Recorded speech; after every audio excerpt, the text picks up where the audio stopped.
So I'm Purva Chawla. I'm founder and partner at MaterialDriven. So we're a design agency and materials library. And then what essentially means is that we gather materials from all around the world, from designers, makers, manufacturers. So we're sort of a repository. But we also play a really important role in the development of these materials and their implementation. So we're essentially the interface between the makers or the innovators of these materials and the entities who want to apply them or want to learn about them.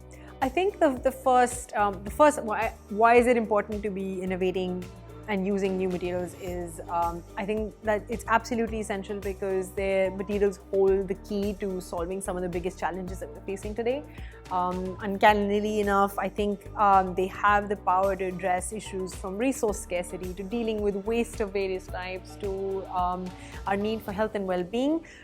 It's just they're sort of a gold mine for problem solving and for bettering our life as a whole. And I think what is really interesting about materials is that they are so interdisciplinary. They touch everybody's life, unlike some sectors where, I think everybody can relate to choosing better materials. Somebody who's in the design field or somebody who's an engineer, a writer, everybody interacts with them in their daily life, and it impacts our future really. So I think it is really important to invest in learning about and using materials better. It's a really good thing to think about how they can engage with this industry. How can young students engage with the world of materials, and how can they dive in? I think one we may think of it as really childish, but DIY experiments are an amazing way to start. Some of the most amazing products and materials out there, especially if you want to get into the making of them, have started from watching YouTube videos and DIY culture at home. The other idea is being part of larger communities.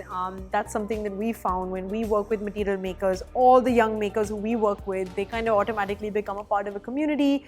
We sometimes organize events called Material Nights, would gather them together. So I think whatever that community is, but it's nice to align with other people who are enthusiastic about it, attend talks and workshops, whether it's expos focused on materials. There's a lot of learning in there. And I think universities in themselves, there's so many other possibilities and other disciplines within a university. So I would say don't be limited to just the design school. A lot of great materials have been invented or applied by crossovers with the sciences, with the engineering school. I think we kind of break free of those barriers and both invent and use new materials.